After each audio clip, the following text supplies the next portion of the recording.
friends, this is Catherine, Needleberry Stitcher, and I'm here today to walk through my conversion that is actually not my conversion.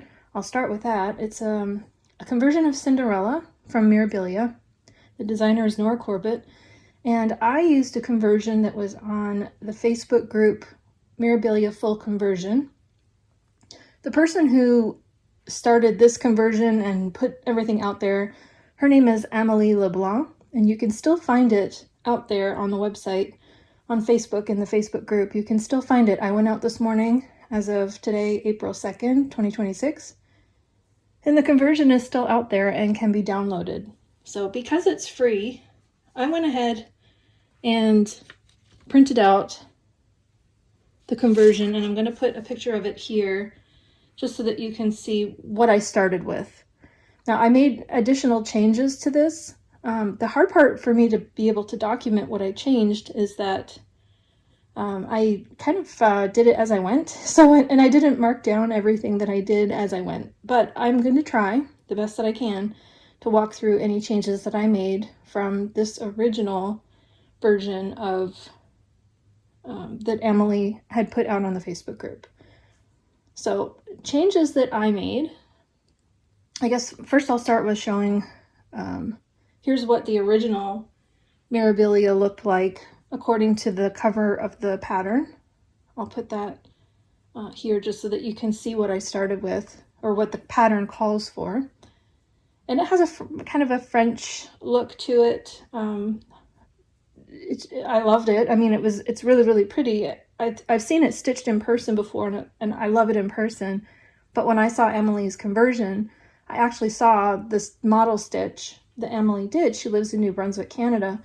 And the cross-stitch store in Moncton, New Brunswick, called Stitchbug, I think it's still called Stitchbug, they have the model hanging on the wall there. And as soon as I saw it, I had to do that conversion. I asked them, and they had a printout of the conversion, and I said, oh, may I please have that? And they said, yes, of course. And so that's where it all started. But I didn't start it right away. I just had the conversion tucked away, and then I had found out that the conversion was also available in the Facebook group. So and then now this is what it looks like, my version that I borrowed and adjusted and modified from Amélie.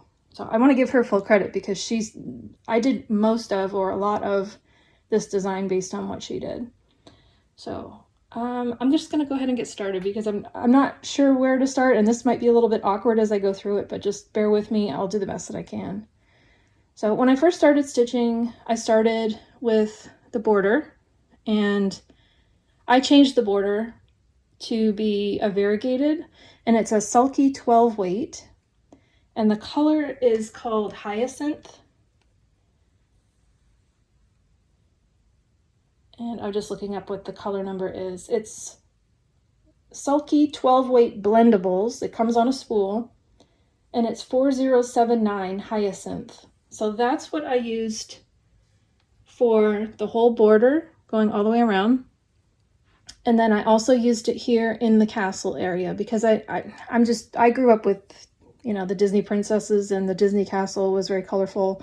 So I changed it from gold. It originally was kind of a gold and beige tan brown color, and I changed that to be this colorful version. So, and I went with cooler colors instead of, I'll show this again just since I've got it right here.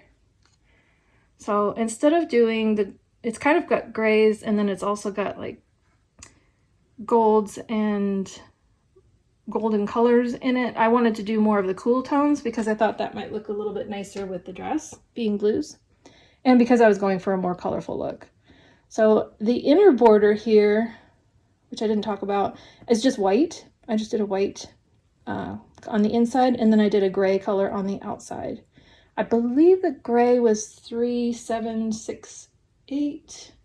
Yeah, I'm pretty sure it was 3768 DMC. And I looked everywhere for I had some notes, and I had some different things written down. I looked everywhere to try to find them, and I couldn't find them, so I'm kind of going off of memory a little bit. But if there's something I'm not quite sure about, I'll make sure that I say that I'm not sure.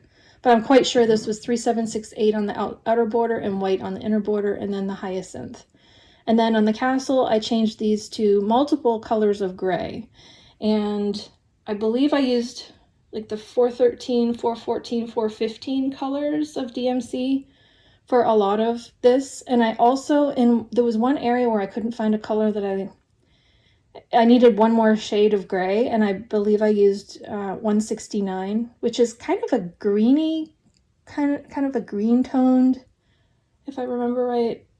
But it looks fine. I was happy with the result, so I wasn't going to take it out. I looked at it when it was done and I liked it, so I didn't take it out and redo it.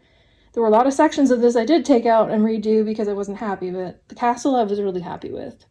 All the greens are all the same colors that are called for. I changed the Kreinik on this one, and I just went with kind of a gunmetal. I believe it's 011 HL, but that is a color that's already called for in the chart. So if I'm not mistaken, that might already be the color that these called for. The Kreinik might have already been 011 HL because it was already a called for color. And then the beads here I swapped out. Instead of the beads that were called for, I used, let me see, 02022 Mill Hill glass beads for the ones that are kind of a silvery color. And then for the ones that have a bit of a blue tone to them, I used 02026 for those in the castle. So that's pretty much all that I don't think I changed anything else. And then in terms of the beads, 60479 are these white ones that are all through. That's called for. All of these, the white ones. And in her sleeves here, I used everything that was called for. The one thing that I didn't change on the castle is the steps. So originally I thought, well, I'm going to go ahead and make everything, like all of the castle and the steps and everything, all of the Sulky Blendables. But I started stitching it down, and you couldn't really tell that these were steps coming down from the castle because it was so variegated. So I took it out and I went back to using the called for, I believe they were the called for colors here for the steps, so that they have good definition, that you can see what they are. Okay, and then I believe most of the dress was as called for, like as called for in the conversion, which I'll put up again at the end of the video, just that if you need to, or you can go back earlier to where I showed it and you can take a screenshot. But for the most part, the changes that I made, outside of what was converted, I changed in here in all of these areas with the leaves. It was a 1-to-1 conversion for 2 different symbols. And the symbol, let me see, I believe it was, I'm trying to remember which Kreinik color it is. It's the darkest of the blues in the conversion. But there were 2 colors that were called for, and I didn't want to use 2 different colors. So I changed the symbols in all of these leaves. It didn't matter to me what the symbol was. I converted them all to the same dark blue Kreinik color. So all of these leaves in here in the detail, all in wherever you see the leaves, that's all the darkest blue of the Kreinik that is in the conversion. It's either 094, I don't think it's 094, or 033, or 025. It's one of those dark, it's a dark navy Kreinik color. So instead of using 2 different colors for the leaves, I just used 1. I believe, I think I used what was in the conversion for these flowers in the middle. I don't think I made any changes there. I did make some changes to the shading areas of the dress. The 1-to-1 conversion of DMC colors, these were starting to come out kind of a blue color, and it was starting to be difficult to tell where it actually was in relation to, like this had no definition here in terms of like, and down in here, and all the ruffled shadowed areas, I converted those all to a dark gray. And they were just colors that were already in the chart, either the 400s or probably, like, I think there was a 900 shade of blue somewhere. and I can't remember which color that is, but it's definitely colors that were already called for in the chart. But I just kind of took what looked okay. And these were areas, again, that I stitched them, didn't like them, took them out, stitched them again, didn't like them. You know, I would take an area and I would just kind of do it until it was something that I actually liked. So that's the hard part about explaining the conversion, is that I don't have an exact one-for-one charting of these areas, because I just kind of played around with it and did what appealed to me.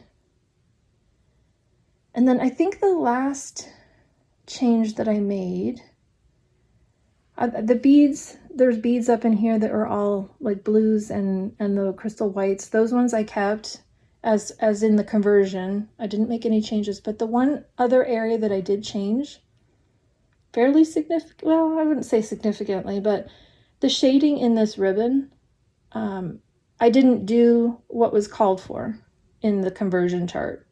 I changed it a little bit. I did some blends that were different, because what I found was if I did it according to what was charted, it didn't have the shading that I was going for. And I'm not sure it was the way that Emily did it either. I can't quite tell from the picture. I have a picture from a distance of the model stitch, and I really couldn't, and what was on the Facebook group, and for me, I couldn't really tell if she used what she charted or whether she had changed it or not, but I changed it to what I wanted. So there's a dark blue, and as you can, it's like a gradient, right? For being able to tell where the ribbon is in the folds and the shadows and in the light. So I changed the shading quite a bit. There's the lightest blue. In terms of the called for colors, I used the colors that were called for, but I changed the way I blended them. So there's a lightest blue, and then there's a blend in here. Let me see, I'm trying to figure out where's the best part to show it. So the lightest blue here, and then the light blue with the next lightest blue blended, and then the medium blue, and then the dark blue. So it kind of goes in that order. Wherever it called for the shadows and the shading, I did light blue, light and medium blend, medium blue, dark blue. It's kind of how I did it. But there were some areas where I changed it. Like in here, I think this kind of called for, this might have actually called for gray in here, but I liked the continuity of the ribbon here, so I just kept going with some of the dark blue here. And there were some other areas where I think it was mostly in this area where I changed what it looked like. Up in here, I also changed the ribbon and how it was stitched. It might not be exactly what was charted, because I remember taking this out 3 or 4 times and putting it back in until I got it to how I was like, I was okay with it. So I think that's pretty much it, actually. I'm in my mind, I feel like it was a lot of changes from what was charted, but maybe not really that many. It's hard to tell. Oh, and her hair. I guess I should talk about her hair. I did change her hair to match very closely to what Emily had done, but I changed not the colors of her hair, maybe a little bit. I used more of the colors that are here in her sleeves for a little bit more continuity. And then Emily had charted this as part of her conversion, so I did do that according to how she had it charted. It looks more like the Disney Cinderella with the headband. Emily had done some gold filament or like crisscross netting in her hair. I did not do that. And then the colors of her hair, I don't even know what I did. Her hair was the most challenging thing of the whole thing. I did her hair at least 5 times and took it out and put it back in and took it out and put it back in. And I eventually just did whatever, like up in here, there was not a lot of contrast to her face, and there wasn't a lot of, I can't even tell you what I did up there. I just played around with it until it finally just looked the way I was okay with it. And I was like, okay, I'm done. It looks fine. I'm not doing any more. And, but I didn't do any of the Kreinik gold netting in her hair. I was like, no, I'm done. I'm just done with her hair. I'm done. I'm not touching it anymore. And so I finished this one last, I want to say it was like November 2025. I think it was. I'll have to look it up actually. I'm not 100% sure. I'm pretty sure it was definitely after the Queen City Stitch Retreat in October, and I'm pretty sure it was November. Yeah, I want to say it was November because I started working on a stocking at the end of November and I was already done with this one. So November 2025 is when I finished it. So I'm very pleased with this. This is one of my favorite finishes, and I have not finished very many Mirabilias. To be honest, I've only finished maybe I think this is my third full-size Mirabilia that I finished. And I finished some Nora Corbett's, some reindeer. So I have several that I have as works in progress, but I don't have that many finishes. So this is one of hopefully many more to come that I will have in my collection. And I'd like to get her framed. That will be nice to get her framed and hung up on my wall. And the fabric, by the way, is Picture This Plus. It's a 32 count, and the color is called Storm. However, the dyer does Picture This Plus. They don't make this color anymore. And I mentioned on a previous video that I did, I think I might have shown this finish in a previous video, but I think, yeah, I did show it. And when I compared this fabric to other 32 counts of Picture This Plus, it is extremely shrunken. So this is actually quite a bit smaller than most 32 counts that you can get. It's probably close to a 36 count. That's how tiny it shrunk. Like it's very, very small. So had I known that or compared it before I started stitching it, I might have not chosen this one. I might have gone with something a little bit like just a looser weave. This is a Lugana, and it's very stretchy. So I think that helped that it was quite stretchy when I was putting it on scroll rods, and I had it in a Q-snap for a while. So I think that helped a little bit to be able to pull it tight, but also open up the holes a little. But I love the color. I absolutely love the color. And the fact that you can't get it anymore is very sad because it's such a nice color for like a nighttime scene or a winter scene. But again, because it's 32 count, I wouldn't stitch a 32 count Storm. Even if it was available, I would definitely go down to a 28. And even 28 probably would be closer to a 32 even then. So I didn't have any problems with the beads. I was a little bit concerned that I wouldn't be able to fit them in. I did have to, up in here, they were quite crowded, so I did have to space them out a little bit more. So if it called for, let's say it called for, 10 beads across, there might only be 9, or down in her collar here, where there's a lot of beads that are close together, if I had to move or adjust some to get the right spacing, then I did. But I didn't have too many problems because most of them are out spaced around. So it's not bad. It's not bad. I think I also adjusted some of the beads up in here. I didn't put quite as many beads as it called for because the way her hair is in the chart, she's wearing a crown. And if you look, it's really, I think it's the crown where these beads are kind of trailing off as kind of like the sparkle is trailing off of her crown. And because I didn't do a crown, I thought it looked a little bit odd. So I did a few that were coming off her headband and coming off of her head, but I didn't do as many beads up around her head as it called for. And I'm okay with that. The more I keep looking at it, I'm trying to think if there's anything else that I changed, but there might be, I don't know, maybe a few other little things, but nothing major. Her face is really pretty. I love her face. I did not do 1/1 skin. I've done 1/1 skin before. It takes a really long time. I like it, but on this one, I just decided not to do 1/1 skin. I find I don't like to take the time to do it. I think in some cases I'm just ready. I want to make sure that I get progress and get it finished. So I think that's it. I think that's a wrap up. I'll put in a picture here again of the conversion. Again, this is not my conversion. This came from Emily LeBlanc from the Facebook group Mirabilia full conversions. And it's a beautiful conversion. So I'm so thankful to her for putting this out there and making it available. So if you want to stitch this, it's certainly available out on the group. You can take a screenshot of the conversion, and I hope you enjoyed watching the video, and I will talk to you next time. Thanks, everyone.